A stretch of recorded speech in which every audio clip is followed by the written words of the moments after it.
basically my wish for the label is what I always wanted to have is like independent label that appealed to musicians so they don't want to be on the label. Right.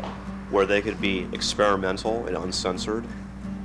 And then maybe like 30 or 40 years from now, maybe there'd be some like record collector guy that'd be like, hey, there was this label, you know, back in the 20th century. Right, totally. That did all this weird stuff and I want to collect all the records. So it's like the point of the label is not to be a gigantic commercial success, even though we do make money. Right. It's more like, I have all these friends in bands over the years that were like, you know, our stuff was censored or this or that or the other. So now it's like, it's our attempt to actually go, okay, like put your money where your mouth is. Like, you can put out any kind of record you want to. Are you going to rise to the occasion or not? I've known Frank for a long time before he was doing a record label, and when he started doing it, he just asked if we ever wanted to do anything, and started this band and asked him if he wanted to put a record out, and he's like, sure. So it's kind of been a relationship with him, you know, just like, you know, handshake, no contract type of deal, and we can do whatever we want, and you know, Frank's into it. So we split our profits 50-50 with bands, which is, I think, above and beyond like the coolest thing that we do for our bands. We don't sign bands to contracts. We do one-off deals. So we offer bands an opportunity to put something out on a label that has a fair amount of success, but it doesn't tie them down to something. So if a bigger label or another indie label comes along, they're absolutely free to do that, and we actually encourage it because we figure the more stuff a band has out, the better for them and the better for us, and it's good all the way around.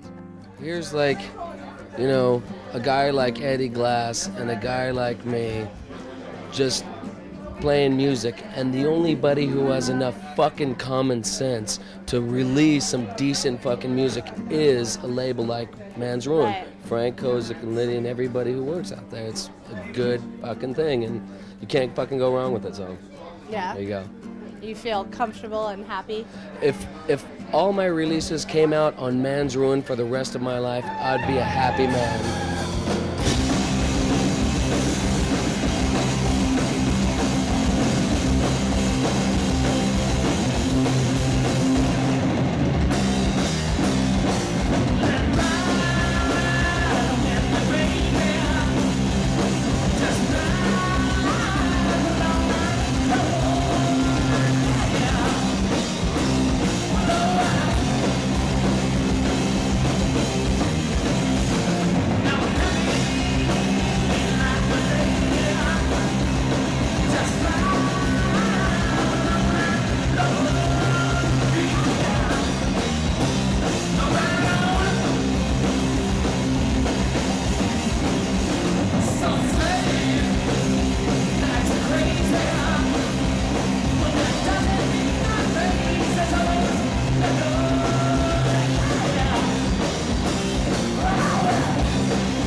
as far as his artwork goes, if anybody seen any of Frank's work, they'd be a fucking jack off not to fucking wanna get involved in something like that. It'd be a fucking jack off. He did the album cover for us, and we never once worried about like if the cover was gonna suck, you know, because pretty confident in his art, everything I've seen by him. That's pretty cool because usually like me, Mark, and Eddie, we are totally into that aspect of putting out a record is doing the artwork. And this time we didn't have to. It was pretty easy.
the rock and roll revolution. So what did you guys do in LA today? We went to the Hustler store, which was, you know, it's kind of a glossy porn shop as opposed to. But I like, bought the best the kind of doll. Yeah, tell me about the doll. I got the white trash trailer trash doll. My daddy says I'm the best kisser in the county. Yeah, it's That's what pretty she nasty. says. And they had a lot of blow-up dolls, and they had a couple things like the vibrating panties were kind of cool, and they had like They some were like $30, man. They had Who'd some, you into? they had some impressive 9,000. dildos with a full ball sack, which is always nice.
But Man's Ruin put out one record for us, and that's kind of, you know, that's what Man's Ruin does. Sometimes they'll put out one record for a band, which is totally cool. Frank has set a standard for you know, musicians that just want to play, have a good time, put out records, and it's just a real basic, like, you know, it's the way music should be, as far as you know, the artistic freedom, and just the simple business of it. You know, it's just real basic. You know, Yeah. just simple handshakes and put out records, and you know, he's an artist too, so he Right. understands what everyone wants to do, and we understand what he wants to do. The label is there for basically for experimentation, like musical experimentation and graphic experimentation. It's working, so that's nice. The label's a nice thing. How'd you get involved with Frank Kozik and Man's Ruin? Just kind of approached us, and he seems like a really cool guy, dude. And I was just he offered us like a really cool thing, and you know, it was just a one-off, and I don't know, it's a pretty fair one-off though, you know, and we're just trying to do shit ourselves. Yeah. You're gonna do your next Yeah, record and with he's, him? huh? You gonna do the next one with him? I believe so. You know, we'll see what happens. I'm not. I try not to. What are you Let's gonna have do? an interview with Dale here. Yeah, what are you gonna do? What are you gonna do? No, we're recording a new What, record. yeah, what motor do you have in your Challenger, bro? 440. Really? Slay with a Got a big block in slapstick? your fucking Challenger, huh? Yeah. Oh, With a 4-barrel? Yeah, it needs some work though. Really? see? That's what rock stars drive is Challengers, dude. That's Yeah, the only rock car. stars What kind of car do you drive? I drive a Cougar, 1972 Cougar, and it's getting a 351 Cleveland put in it right now. Oh, I got a Dodge van with 400,000 miles on it. I have a piece of shit brown van. I have a boogie van. I got a 1970 Mustang sitting in the backyard. What do you guys drive? I have a 57 Willys Jeep and a 1949 Harley Davidson. Yeah, George is a rock star. And you? 1976 Aspen wagon cost me 150 bucks.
doing my best to like slay it, and I'm sure everybody else in all the bands that are doing that are doing their best to fucking punish, you know, and that's what it's all about. It's just trying your hardest to fucking batter as many people and do the best you can. And you know, there's always just fucked up withered times that nothing goes right for you or whatever, but if you keep at it and keep at it, you get more skilled and you get better and better, and everybody should just do that.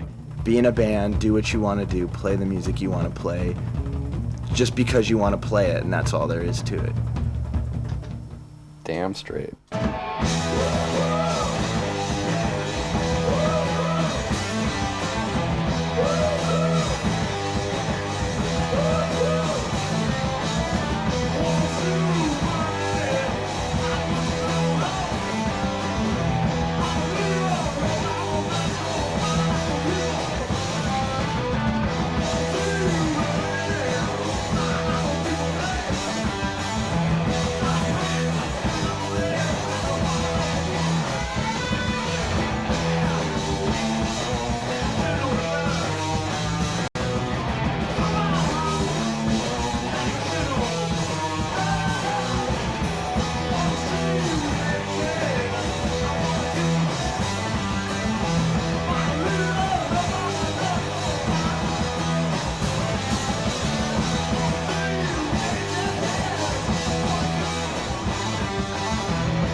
You know, like a lot of bands, and us definitely included, are like really, you know, focused on like the, you know, like 70s, like mid 70s, like, you know, a lot of the musical ideas that were happening then, because that was a really, really awesome time for music.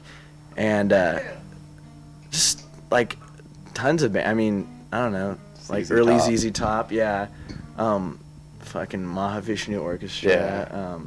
Just Deep Purple, I mean, you know. Mountain. Yeah, like tons of bands. And like there's all kinds of like, you know, Miles Davis, and he was doing some tight shit. yeah, and just like all these like, and, like fusion stuff, all the stuff that was going on with that, you know.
Rocky Erickson, you know, like people that just play whatever they want to play and it don't matter.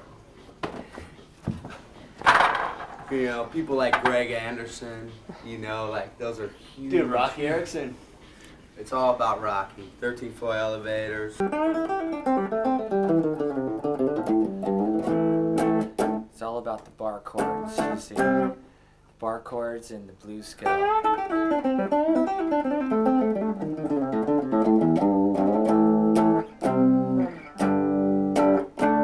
It's like geometric shapes you're kind of putting together.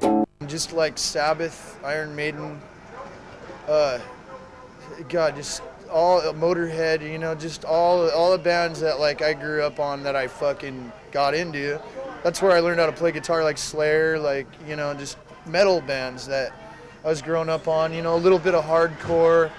I have different influences like John McLaughlin, Hendrix. I take things from guitar players, and then I take things from bands, and then I take things, and I learned all this stuff. And if you know someone else's music, you start learning how to write your own, you know, and then just fucking mold the riff, you know. I hide in my garage, get wasted by myself, and mold all these riffs, and then go to my drummer and say, "Drummer, there you are. I have a new riff for you." And then we play that riff, and I go to my bass player, and my bass player, he plays the bass line. It happens like that, and then I just start thinking of lyrics. It's like that, like anybody does or something. When we first started, we kind of came together with a mutual interest and passion for Black Sabbath and Punk rock. And punk rock, hardcore even. But sort of, you know, Greg Gee and I, when we first started, it was sort of, we were really into stuff like Mountain, Captain Beyond, Sirler Baltimore, early ZZ Top, Sabbath, shit like that.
When I was a kid, the first record I bought was Sabbath record and Pink Floyd and, you know, Zeppelin and Skinner. Allman Brothers always been one of my favorite bands.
when I started Man's Ruin, I wanted to put out a lot of stuff that I liked, you know what I mean? And it was like, you know what I mean? It's But like, I ended up not putting out a lot of stuff I liked. that's why I put out a lot of stuff I didn't like.